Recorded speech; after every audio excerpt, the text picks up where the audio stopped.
the top 10 prohibited areas in America no human can enter. At number 10, Bohemian Grove. The only way you're getting to this super exclusive club is if you're a very powerful man. Bohemian Grove is a private club for the most powerful men in the US, located on a restricted 2,700-acre campground on Bohemian Ave in Monte Rio, California. Every July, its members travel to the grounds for a 2-week retreat to relax and specifically not network. There is little known about what happens during the retreat. One thing powerful men are good at is keeping things hidden. The club's all-male membership includes many artists, musicians, prominent business leaders, government officials, former presidents, and senior media executives. Members are also allowed to bring guests and even rent out the grounds for its off-season private events. If your interest has been sparked, good luck getting anywhere near Bohemian Grove. It's protected by security year-round, with the club employing ex-military personnel to secure the area. They also utilize high-end equipment like thermal cameras and vibration sensing alarm systems. Some presidents that have visited are George Bush, Richard Nixon, and Ronald Reagan. Basically, there's no chance of getting in unless you have some pretty important friends. Number 9, the Coca-Cola Vault. Coca-Cola is one of the biggest brands in the world. The corporation was founded in 1892, so the recipe has been around for over 120 years. It definitely has undergone some tweaks since the 1800s, but now it doesn't contain illegal substances, so it really only changed for the better. The secret formula is located inside World of Coca-Cola in Atlanta, Georgia. While you can absolutely visit the museum itself, showcasing the history of the company, the actual vault that holds the formula is off limits. The actual recipe is located inside of a metal box inside of a 6.6-foot high vault, which is then further protected by a barrier, and the entire area has surveillance with armed guards. The door to the vault can only be opened by a keypad with a hand scanner. It sounds a bit extreme to take all these measures over the recipe for Coke, but with the company bringing in over $42 billion in 2022, the extra security makes total sense. I never thought about seeing the formula of Coke, but now that I know it's in a highly guarded fancy safe, I've never wanted to see something more. Number 8, Granite Mountain Records Vault. The world's largest collection of genealogical records lives in a secure vault located quite literally in the mountains near Salt Lake City, Utah. The Granite Mountain Records Vault was built in 1965 by the Church of Jesus Christ of Latter-day Saints. The purpose of the vault is to preserve and protect records of importance to the church, like its vast collection of family history microfilms. This is an extremely secure facility with no public access allowed. What we do know is that it's home to 2.4 million rolls of microfilm containing approximately 3.5 billion images of family history records. I guess when the Mormon Church says they're a family-centered faith, they aren't kidding. The church is collecting all of these microfilmed images in order to digitize them and turn them into digital records available through FamilySearch.org. Some people think there is more going on in that facility than we're being told, with conspiracy theories and suspicions surrounding the whole operation. The vault is located under 700 feet of solid mountain stone with 3 tunnels and 4 cross tunnels inside, spanning over 65,000 square feet. They also have reinforced entrance doors that weigh 14 tons each and were said to be able to withstand a nuclear blast. These factors are what really led people to being skeptical of their operations, because A, that's a lot of room for converting microfilms, B, that's a lot of security for the names of the deceased, and C, more recent images of the vault seem to show they've expanded the facility to now have 5 entrances instead of 3. Some thoughts surrounding what else is stored there are significant artifacts, ancient relics, or even a bunker. Maybe the expansion is just for expanding operations, but who knows, maybe they really are hiding something else in that vault. At number 7, Area 51. The widely known name refers to that of a highly classified United States Air Force facility located in Nevada, which is highly prohibited to those without authorization. The fact that it's a government facility that is super off limits and highly guarded has led people to famously associate Area 51 with aliens. For decades now, the facility has been the eye of a conspiracy theory storm, with people convinced that aliens and their technology exist behind its walls. Being told you can't go somewhere or that something is a secret only makes you more interested to know about it. There have been many books, TV shows, and even plans online for massive raids trying to get a glimpse of what lies beyond the very prominent warning signs, to no success. Upon looking at Area 51, it appears like the only protection against unwanted guests is the many warning signs, but apparently not a single thing goes unnoticed. Beyond the gates, cameras see every angle, watching everything below. Locals say the base knows every desert tortoise and jackrabbit that hops the fence. No matter how interested you may be, only a select few have access to what goes on there, causing so many theories and speculations. Who knows, maybe it's alien experiments, maybe it's the most mundane, boring work we could ever imagine. Either way, we aren't going to be finding out anytime soon. Number 6. Cheyenne Mountain Complex. It's located at Cheyenne Mountain Air Force Station, or CMAF, within the Peterson Air Force Base in Colorado Springs, Colorado. The CMAF falls under Air Force Base Command and hosts the activities of several tenant units. At the height of the Cold War, the idea of a hardened command center was thought of as a defense against long-range Soviet bombers. The Army Corps of Engineers supervised the excavation of Cheyenne Mountain and the construction of an operational center. The facility became fully operational as the NORAD Combat Operations Center in early 1967. Since it's a big old place for government stuff, Cheyenne Mountain Complex is protected and closed to the public. It's located under 2,000 feet of granite with 6 tunnels, each 3 stories tall. It's also secured against seismic activity and nuclear explosions. So basically, it's pretty high on the list of places I would like to be during a zombie apocalypse. It has 2 main blast doors which are 3.5 feet thick and weigh over 20 tons. These massive doors close in times of emergency and have only been shut once during 9/11. Since this complex is home to so many important operations like a space control center and national warning facility, it's locked and guarded to the nines. That being said, since we know some of what's going on down there, it's far less desirable to visit. At number 5. Tillamook Rock Lighthouse. Located on the northern Oregon coast of the United States, also known as Terrible Tilly or just Tilly, this is one lighthouse that you can't visit. Tilly gained its nickname from the ferocious storms and difficulties facing the lighthouse keepers. Tillamook Rock rises nearly 100 feet from the sea and is located 20 miles south of the mouth of the Columbian River. Building the lighthouse in the first place was rough. The first person hired to take on the project was master mason and lighthouse builder John Trewavis. Unfortunately, John ended up being swept out to sea after falling off the rock before he could get far. After this incident, craftsmen were reluctant to work on the lighthouse, but construction foreman Charles Valentine stepped up with a crew of 8. Once on the rock, the men worked under horrible conditions. One day the wind was so bad it swept away their supply house and left workers stranded for 16 days. After preparing the rock, the construction of Tilly took over 100 days to complete. Tillamook Rock Lighthouse began operations in January 1881. With a starting budget of just $50,000, Tilly cost closer to $125,000 in the end. Duty at Tillamook Rock meant isolation, horrible storms, and hazardous environment. On top of that, supplies sent to the rock were often delayed for days or even weeks. It was decommissioned in 1957 due to the extensive wear and tear. The lighthouse has bounced between a few private owners since shutting off its light. Even if you wanted to visit Tilly today, you'd have to resort to a helicopter because of the harsh waters. The rock is even off limits to its owners come time for the seabird nesting season. At number 4, Dulce Base. Like Area 51, Dulce Base is the subject of conspiracy theories claiming that a jointly operated human and alien underground facility exists. Apparently, the facility lies under the Archuleta Mesa Mountain on the Colorado-New Mexico border near the town of Dulce, New Mexico. On the surface, Dulce is just your average small town, so small it doesn't even have a single traffic light. According to the bizarre claims, the small town is just the tip of the iceberg. The alleged massive underground facility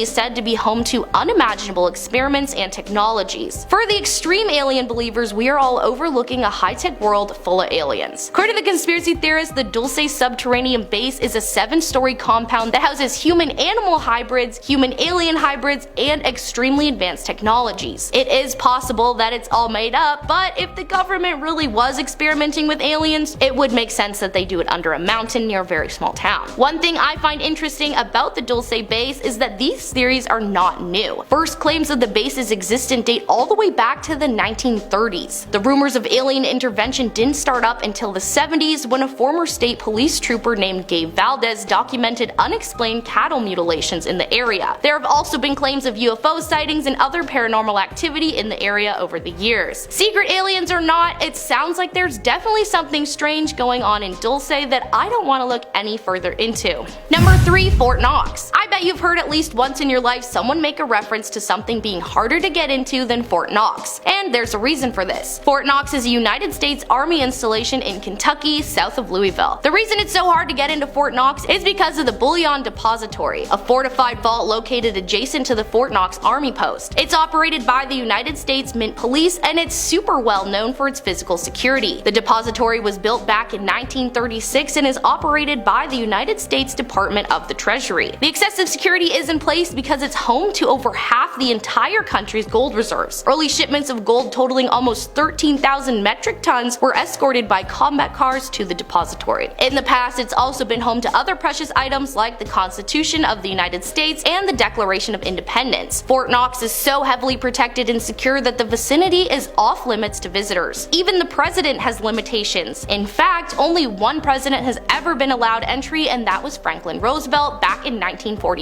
Along with the heavy-duty physical barriers and fences, the government pays $5 million annually just for security. Number 2. North Brother Island. This tiny island in New York City is located smack dab in the middle of the East River between the Bronx and Rikers Island. It was the site of the infamous Riverside Hospital for quarantinable diseases. If you've ever heard of Typhoid Mary, this is the place where she spent her final days and finally succumbed to her namesake illness in 1938. After World War II, the island was repurposed as housing for veterans and their families. Then it transitioned to being a rehabilitation center for adolescent substance use, which ended up closing in the 60s amid allegations of fraud. After being home to many dark but important facilities, the entire North Brothers Island was closed permanently to the public and became a bird sanctuary. That being said, photographer Christopher Payne was able to go to the island in 2006 after being granted access by the New York City Department of Recreation. The photos he captured of the island are a little haunting, especially with its history of rehab centers and hospitals for the disease. These photos are interesting to see, but do not make me want to visit the abandoned island even if I could. The whole place looks like it's been taken over by, well, birds, and it's crazy that it's so close to the hustle and bustle of the city. Many people have stepped foot on the North Brother Island over the years, but now the only way to get a glimpse is through Payne's photos or if you have wings and a beak. And at number 1, Niihau Island. This island has been privately owned for over 100 years with only an estimated 170 residents. The invite-only island sparked so much interest from travelers across the world due to its extreme exclusivity, commonly referred to as Hawaii's Forbidden Island. It is the westernmost main and 7th largest inhabited island in all of Hawaii. Niihau is also a crucial habitat for some endangered plant species. The island was purchased by Elizabeth St. Clair in 1864 for just $10,000, which would be the equivalent to about $170,000 in 2021. St. Clair purchased it from the Kingdom of Hawaii, and the ownership has been passed down for generations, currently belonging to her grandsons, the Robinson brothers. The island is off limits to all outsiders unless the brothers Bruce and Keith personally invite you for a visit. The people of Niihau are noted for their remarkable craftsmanship and mainly speak in Hawaiian. The reason they have kept the island off limits to the outside world is due to a promise made to a former Hawaiian king. The promise was to protect the island from the mainland and the rest of the world to maintain the beloved heritage, and that's exactly what they've done. To this day, Niihau has rejected the use of modern technologies and survives without electricity, running water, internet, doors, restaurants, paved roads, or cars. A modern-day ancient civilization. It would be fascinating to see how they do things over on Niihau, but it's nice to know they've kept their promise for so long.